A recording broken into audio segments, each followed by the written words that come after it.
जी, और अब देखिए क्या होता है। जी। जी। इससे पहले मैं दिलीप साहब के पास आऊँ, मैं टिप्पणी लेना चाहूँगा विवेक जी की। विवेक जी बहुत महत्वपूर्ण बात कही है अनिल जी ने कि फिलहाल हालात ऐसे हैं कि जहाँ दौलत चंद हाथों में सीमित है, तो ताकत और पावर भी उनके पास ही है।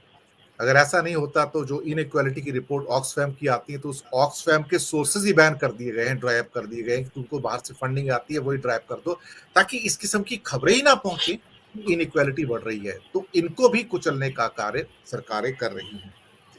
दूसरी बात, जैसे कि हमारे कुछ विद्वानों ने कुछ और प्रोग्राम्स में बात की है कि एक नया वर्ग भारत में पैदा हुआ है, निंजा, इसको निंजा कहा जाता है। No income, no jobs, no assets. No income, no jobs, no asset, ये वर्ग है निंजा वर्ग। इनको कुछ नहीं करना है, इनको चंद लोग जब भी ज़रूरत होती है पैसे दे देते हैं।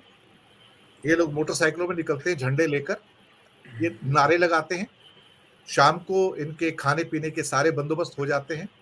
इन्हें इस बात की चिंता नहीं कि भविष्य किसे कहते हैं, क्योंकि इनको सर्व करने वाले बहुत सारे लोग हैं। ये कुछ ऐसे ही है जैसे कि अगर आप याद करो अल-कायदा कैसे आया था? नौजवान थे सारे, उनको क्या करना है? खाना उनको अवेलेबल है, पीना उनको अवेलेबल है, जो उनको चाहिए उनको अवेलेबल है, उनके हाथ में एक बंदूक देनी है।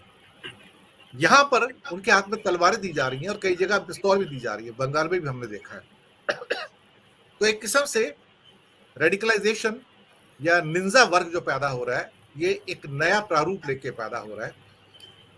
ये भी बहुत खतरनाक है और ये इन्हीं चंद उद्योगपति या चंद कह सकते हैं जो धनतंत्र के लोग हैं, ये उनको चैनल करते हैं। ये अफीम खाए लोग होते हैं। तो अल्टीमेटली जब लोकतंत्र की बुनियाद, जैसे कि अनिल जी ने बताया कि 95 लाख खर्च कर सकते हैं या 1 करोड़ खर्च कर सकते हैं लोकसभा में। अगर बुनियाद पैसे से शुरू होती है और स्पेंडिंग से शुरू होती है, बेईमानी से शुरू होती है कि आप 10 करोड़ खर्चा करते हैं और दिखाते 1 करोड़ है और चुनाव आयोग भी आंखें बंद करके दूसरी साइड में देख लेता है। तो फिर ऐसे तंत्र में आप किसी से सच्चाई, ईमानदारी, न्याय की उम्मीद कैसे कर सकते हैं? विवेक जी।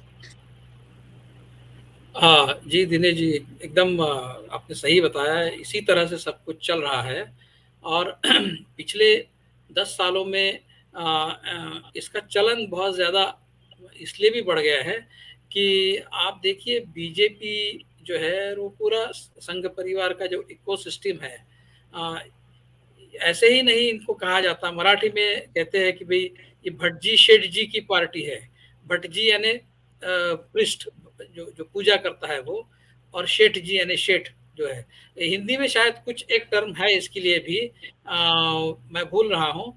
तो मुख्यतः ये जो पूरा सिस्टम है बीजेपी का इकोसिस्टम, इसके 2 पिलर्स है, भटजी और शेठ जी।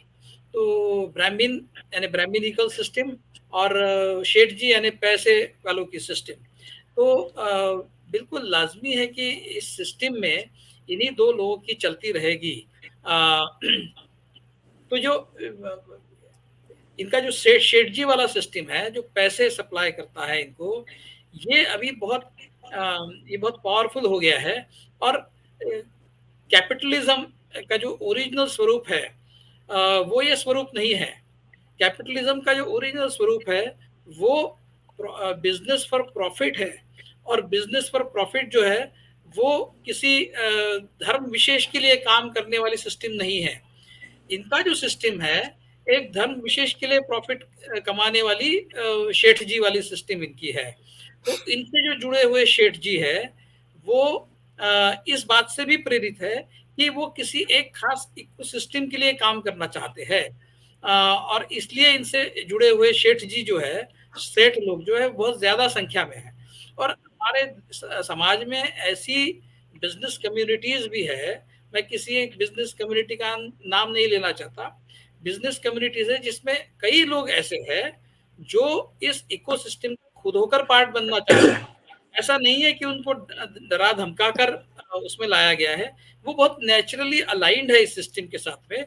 वो चाहते हैं कि इस सिस्टम को आगे बढ़ाया है और इस सिस्टम में अपना पैसा डाले, और इस सिस्टम में पैसा डालकर भी मतलब इस सिस्टम को भी चलाने में मदद करे, और अपना पैसा जो है उसको भी दुगना करे इसी सिस्टम के जरिए।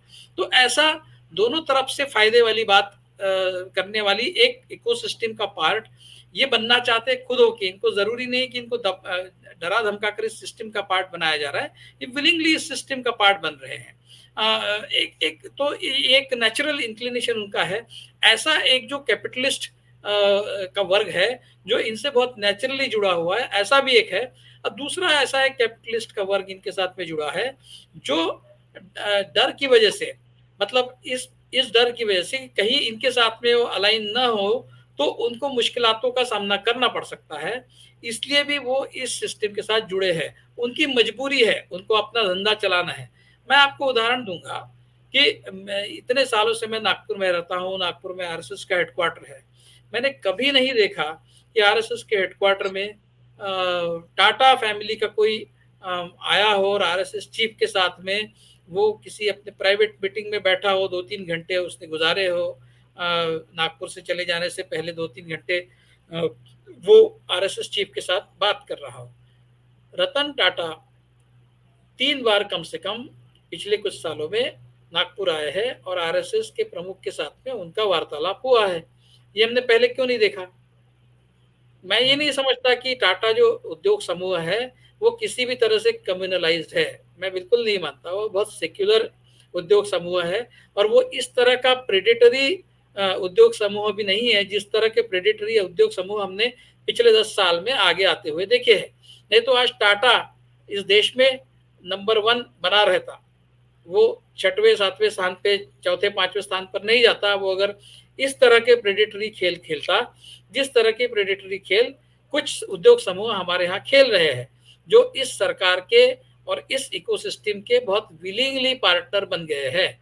टाटा उद्योग समूह उसमें से नहीं है, तो वो ऐसे कैपिटलिस्ट सिस्टम को रिप्रेजेंट करता है टाटा समूह, जो शायद किसी प्रेशर के चलते इस तरह के स्टेप्स लेने पर मजबूर हो गया है कि उसे आरएसएस हेडक्वार्टर में आके संघ के प्रमुख के साथ बैठना पड़ता है, बात करना पड़ता है, और संघ का जो भी सेवा कार्य, तथा कथित जो सेवा कार्य है इन कोर्ट्स, उसके लिए वो अपना डोनेशन दे रहे हैं। किस तरह का सेवा काम चल रहा है संघ का? सुनने में आया अधिकतर चंद जो उद्योगपति हैं बड़े, उनका जितना भी सीएसआर का फंड है वो ज्यादातर आरएसएस के काम में लग रहा है, वो अधिकतर आरएसएस को ही जा रहा है और किसी दूसरे को चला जाए तो वहां पर उसके खिलाफ कार्रवाइयां शुरू हो जाती हैं। बिल्कुल बिल्कुल ये हो रहा है, इस तरह की बातें मैं भी सुन रहा हूं।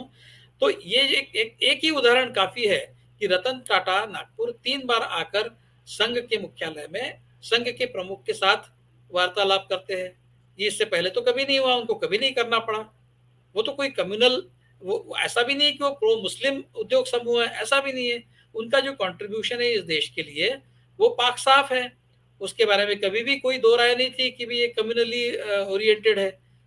बहुत ही सेक्युलर उद्योग समूह है, हो सकता है सेक्युलर है यही उनका प्रॉब्लम हो, और हो सकता है कि जिस पैसे की जरूरत आरएसएस के इकोसिस्टम की हो वो पैसे वो ऐसे सारे उद्योग समूह से चाहते हैं जो शायद विलिंगली उनके साथ में जुड़े हो, न विलिंगली उनके साथ में जुड़े हो, उन्हीं उनसे भी वो पैसा चाहते हैं अपने इकोसिस्टम को चलाने के लिए, क्योंकि ये लॉन्ग टर्म प्रोजेक्ट है, उसके लिए पैसे की बहुत जरूरत है। तो ये इस तरह से मैं समझता हूँ ज्यादातर जो हमारे प्रोग्रेसिव उद्योग समूह है वो विलिंगली इस सिस्टम का पार्ट नहीं बने हैं। आज भी मैं समझता हूँ कि महिंद्रा ग्रुप जैसा ग्रुप है, मैं कोटक की बात नहीं करूंगा, महिंद्रा ग्रुप जैसा ग्रुप है जो मुझे नहीं लगता कि जो विलिंगली इस सिस्टम का पार्ट बनना चाहते, लेकिन हो सकता है कि उनके ऊपर भी प्रेशर हो। अंबानी भी हम पता है, अदानी तो इनके इकोसिस्टम का पार्ट ही है, हमको पता ही है, वो उनकी जो मोदी जी के साथ नजदीकियां है। कुल मिलाकर बात यह है कि हिंदुत्व का प्रोजेक्ट जो है वो सेठ जी के मदद से चलाने वाला प्रोजेक्ट है, इसलिए ये बहुत ज्यादा प्रोनाउंस तरीके से इस तरह का एक कैपिटलिस्टिक सिस्टम इनके साथ में काम कर रहा है, जो विलिंगली भी करना चाहता है, जिसमें से बहुत सारे लोग विलिंगली भी करना चाहते हैं और बहुत सारे लोग जो है उनकी मजबूरी है, उनको इनके साथ में जाना है, नहीं तो उनका धंधा बैठ जाएगा, बंद हो जाएगा, इसलिए भी इनके साथ में जाना है। तो पूरी तरह से जिस तरह से मीडिया इनका एक अंग बन गया है, इनका अंकित बन गया है, उसी तरह से नहीं तो क्या क्या वजह है कि कोई भी इंडस्ट्रियल ग्रुप जो है वो जिस तरह का वातावरण इस देश पे बना है जो किसी भी हेल्दी इंडस्ट्रियल डेवलपमेंट के लिए बिल्कुल घातक है, इस तरह का वातावरण बन रहा है, कोई भी उद्योग समूह उठकर इस बारे में कोई प्रश्न नहीं पूछ रहा है।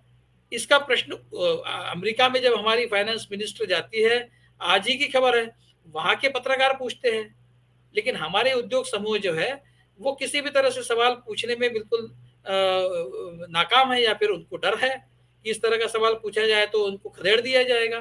तो ये पूरा इकोसिस्टम जो है वो एक बहुत ही डेंजरस टर्न पर आ गया है। जहाँ तक रोजगार का सवाल है, ऐसा एक उद्योग समूह जो अदानी का उद्योग समूह है, वो सबसे बड़ा उद्योग समूह बन गया है जो सबसे कम रोजगार दे रहा है। ये क्यों हो रहा है और ये बीजेपी के राज में ही क्यों हुआ है?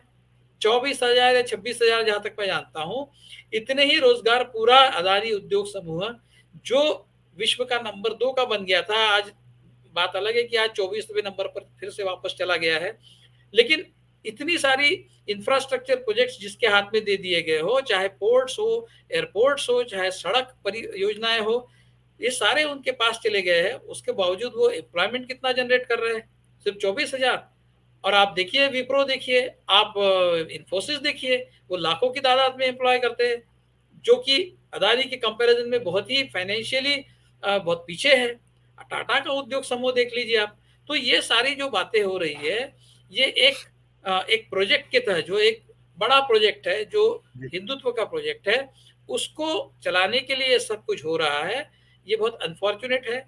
आगे जाकर आने वाले समय में ये हमारे कुल मिलाकर इंडस्ट्रियल कल्चर के लिए बहुत ही घातक है। लेकिन इसके बारे में कौन सीरियसली सोच रहा है? इसके बारे में कौन सीरियसली सवाल पूछ रहा है? कि राहुल बजाज थे, जो किसी जमाने में कभी ना कभी पूछ लेते थे, कभी बात कर लेते थे। वो भी शायद इतने पुरजोर तरीके से बात नहीं रख पा रहे थे, लेकिन कभी ना कभी उन्होंने अपनी बात रखी है। लेकिन आज कौन रख रहा है? कि भाई ये उद्योगों के लिए, इस देश के इंडस्ट्री के लिए बिल्कुल ही पोषण वाला वातावरण नहीं है, ये मारक है, ये उद्योगों के लिए मारक वातावरण है। और ये वातावरण अगर बना रहे इस देश में, तो हमारे देश का इंडस्ट्रियल कल्चर निस्नाबूद हो सकता है आने वाले समय में। इस तरह की बात आज कौन कर रहा है? कोई भी नहीं कर रहा है।